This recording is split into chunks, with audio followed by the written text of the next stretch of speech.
That being said, realize,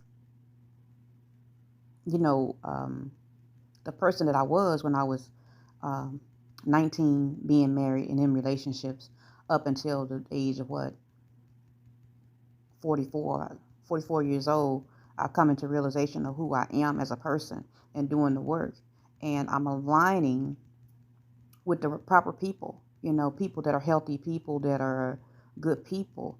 And then the people that are not so healthy, I just kind of fall back, you know, and I don't force my way of being. I just know that that type of energy is not welcome in my circle because I have to focus on being positive. I have to be focus on, taking care of myself. A person has been through so much, I have to go out my ears, my mind, and my heart. And before now, I didn't know that. I should be very careful. I mean, I've always known a lot that I, spiritually awakened, but I'm even more so now. And so those things do matter. They do matter. Um, what I wanted versus now, what I want, um, I made a list. I made a list back in 2019 when I started this journey of being, you know, being a wife. Okay. And I asked the Lord for a specific request on what I wanted my husband to look like. So I got 26 things, but 13 is a must have. And then you have some will come, and then it's okay for him not to have. And so I put on my list that he's a believer, he's a partner, and we work together. He's a protector, provider. Um, he's respectful. He's a good lover. He spoils me. He loves my family, my sons, my grandchildren, my great-grandchildren. He loves his job. In fact, he's the CEO of our company. Loves trying new things. He's positive. He uplifts me. He builds me up. He's supportive. He's loyal. He's handsome. He's healthy. He's stable emotionally and mentally. He's generous. His character is in check. His integrity, morals, and values are in check. He's knowledgeable. He's a non-smoker. No weed, no cigarettes. We have identical goals. He's laid back. And that's my favorite part. A person is laid back and then he handles his business. That's just such a turn on because I ain't really been a person that I don't care about what the man look like as long as he's clean, and presentable, and he takes care of his business, his hygiene and things like that. So, you know, I'm looking at his character because his character is his currency. Now you will have um, those that deflect, or the representative to show up, and that representative he'll last about 3 to 4 months before he get tired of you, being so super nice to him, and he's not ready for what you have to offer him, and that's when you run. But being broken, as a broken woman that I was, I used to latch on, not knowing when a person is distancing themselves from you or leaving you, you let them go. Because a person that really loves you and desires to be with you, they will never leave you. You will leave them before they leave you. Because that's your self-worth. That's what you feel about yourself. But was being a broken person, you thinking, oh, leave me, don't leave me, having abandonment issues. And so a lot of talk today is about the woman with these issues, and it shows up that anger, bitterness, frustration when dealing with the opposite, giving up. I ain't giving up. I'm just going to align with what I want, be a reflection of what I want. So I was asking myself, like, it dawned on me, yeah, you attract two likes, they attract. So if he's mean, hateful, angry, were you mean, hateful, and angry? Were you bitter, confused, controlling? Are you those things? Because you attract it. And Louise Hay, she states that. She said you got to dig into your body because as you're working on being a loving person, being a person of love and full of love, you have to deal with why those things are showing up in your life. Is there a reason why they're showing up in your life? And are you coming from a place of love? So the person that is mean, angry, and bitter, why is he showing up? Is it because you're mean, bitter, and angry? Because a lot of times that is what will show up. So I had to check that. Being very argumentative, trying to prove the point. Ain't no point to prove. If we can't agree to disagree and then continue on with our conversation, what's the point? Without it blowing all up, becoming toxic, becoming a fight, an argument, that's stupid. But being in toxic relationships will have you thinking that's the norm, or seeing toxic relationships will have you thinking that's the norm, and it's not. That is not how people in successful, healthy relationships operate. You guys are congruent. You're parallel. You're vertical. Okay? And so, this may come easy for some people, but a lot of people who suffered and been through abuse and trauma and neglect and all those things, whatever, molestation, I'm telling you, toxicity, deprived, you have to go in and dig up them damn roots, dig them up, and deal with that crap because you don't want to impose that on nobody else. They don't deserve that. And even if they do, you have the sense enough to walk away and get away from them, because if you continue to be with someone who is toxic, someone who is abusive, guess what? They're going to revert you back to a place to where now you got to start your healing all over again. And I'm not throwing my healing process, my 3 years, it's kind of like sobriety from toxicity. That's what it is. Sobriety from toxicity. Because they'll take you back. And then you got to start all over again and deal with all that hurt. I ain't doing it. I'm not sacrificing that. I don't give a doggone what you got. Big house, big cars. Well, that comes. Money comes easily and effortlessly. Money comes and goes. Money recycles. So just because you have it and I don't have it right now don't mean I'm not going to have it. But your character is your currency. That makes you wealthy in my eyes. I don't know about anyone else. But for me, that character is in check. Now, the person that I know today is for me, that's aligned with me, he's caring, he's giving, he's loyal, he's faithful. He's loyal to his community, he's faithful to me. He's not cheating on me because he loves me. And he's not going to break God's heart, so he ain't going to break my heart. Because he knows God will punish him for that. And if you bring in the wrong person, and then they go and get out here in this world and get to cutting up, that brings the downfall on the household. And the household suffer, and the household starts going through things that it's unnecessary for them to go through. But because the man is out of alignment, now the household has to suffer. Because he's the head. And being the head, he has to answer to God. So to show up, and then you as the wife would know, it'll stir up in your spirit and know something ain't right. We need to have a conversation. So the man for me, yeah, his integrity and his character is in check, morals and values. And then he sees me. He sees me. He sees my big heart. He sees that big heart. But he ain't taking it for granted. He ain't doing something and then giving me something and throwing it up in my face. And I have to forgive. I'm doing the Ho'oponopono prayer because I had to forgive myself. I continue to have to forgive myself for things, even a thought of something that reminded me of how I was treated when I could have just walked away. But because of the things that they were doing for me, providing for me and all this kind of stuff, you stay there. And not knowing they just take you back. They're just taking you back. I don't give a damn what you're doing for me in a good way, because I can do it for myself. But I desire someone to do it for me.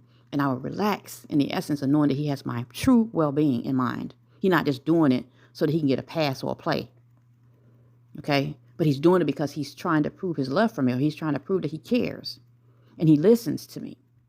And he guides me. And he corrects me, and I can correct him when he's wrong. And we can have a conversation.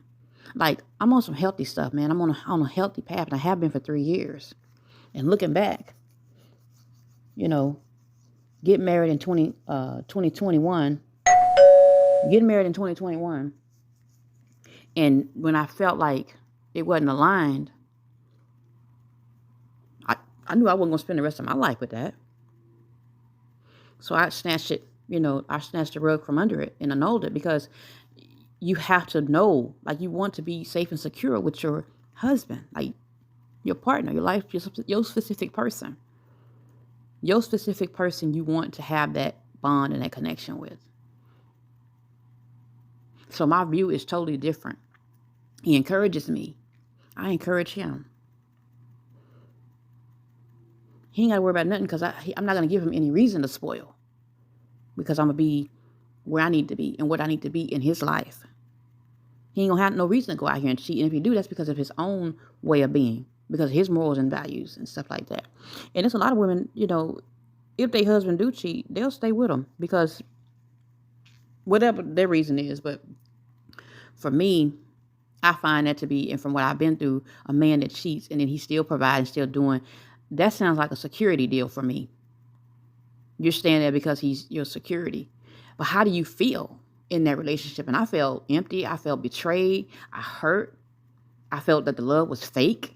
Because how can you make love to me and spend this one-on-one time with me, and we taking all these trips and we being around family and we going to church together and we, raising children together, but yet you go and cheat on me? That's fake.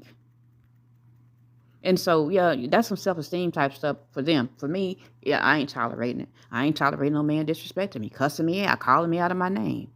Heck no, I wouldn't even look twice at a man that I even thought would cuss at me. A man that's seeking social attention all on the internet with his shirt off and because that means he's hungry for that attention.